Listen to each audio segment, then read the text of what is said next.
વાત કરીએ સૌથી પહેલા સુરતની, જ્યાં મહાનગરપાલિકાની સંકલન બેઠકમાં ધારાસભ્યએ ગંભીર આરોપ લગાવ્યા છે. પાલિકાના પોઈન્ટ પર ગાર્ડની ભૂતિયા હાજરીનો આરોપ લગાવવામાં આવ્યો. બેઠકમાં ગાર્ડ મુદ્દે સરકારી જવાબ મળતા અધિકારીઓનો ઉધડો લીધો. કતારગામના ધારાસભ્ય વિનુ મોરડિયા અધિકારીઓ પર બગડ્યા. ધારાસભ્ય વિનુ મોરડિયાએ ભંગારના ગોડાઉન જ હટાવવા માંગ કરી છે.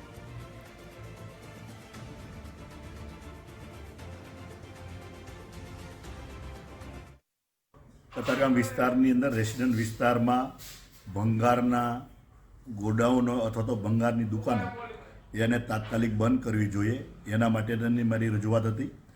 અધિકારીઓને જાણ હોવા છતાં એ દુકાનો કેમ ચાલુ રાખવામાં આવી? રેસિડન્ટ વિસ્તારમાં તકલીફ પડતી હોય, એની અંદરથી આવનારા લોકો એ પોતાનું આઈડેન્ટિટી ન હોય અને આવીને મહિનો 2 મહિના 15 દિવસ કરીને જતા રહેતા હોય. જ્યારે એવી કોઈ ઘટના બને ત્યારે પોલીસને પણ એને શોધવામાં તકલીફ પડતી હોય છે. જેથી લઈને આને બંધ કરવા જોઈએ એ મારી રજૂઆત હતી. અને એને કીધું કે ભાઈ 7 દિવસમાં અમે નોટિસ આપીએ છીએ. નોટિસ એના માટે ભંગારની દુકાનોને નોટિસ શું આપવાની હોય?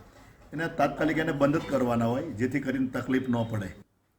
અમારી સાથે જોડાઈ ગયા છે સંવાદદાતા રાકેશ બ્રહ્મભટ્ટ. રાકેશ, સંકલન બેઠકમાં ધારાસભ્યએ જે ગંભીર આરોપ લગાવ્યા છે, શું જવાબ મળ્યો છે અને શું કાર્યવાહી કરવામાં આવી રહી છે?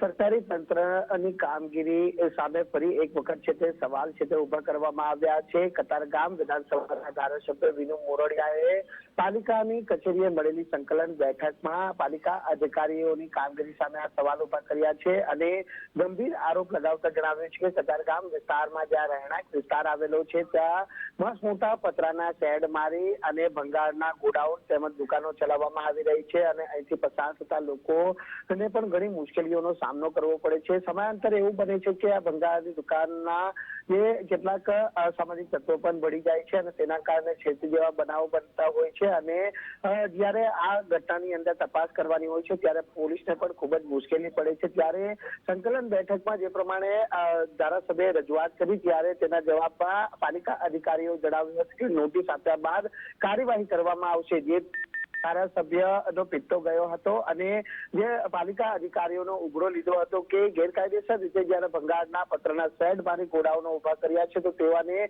નોટિસ શા માટે તાત્કાલિક ધોરણે કાર્યવાહી કરવામાં આવતી નથી, તેવા પણ ગંભીર આરોપ લગાવવામાં આવ્યા હતા.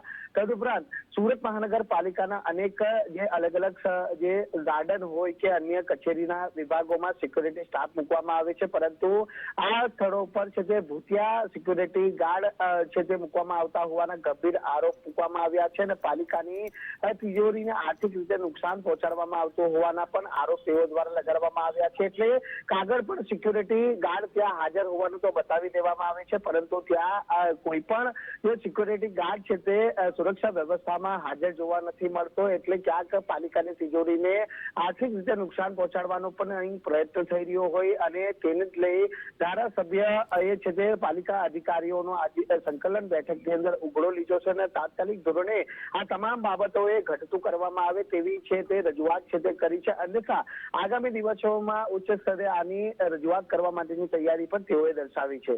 જી રાકેશ, આભાર આપનો જાણકારી આપવા માટે. તો અત્યારે તો રજૂઆત કરવામાં આવી છે, પરંતુ તેની સાથે હજુ પણ જો કાર્યવાહી ન થઈ તો ઉચ્ચ સ્તરે પણ આ રજૂઆત કરાશે.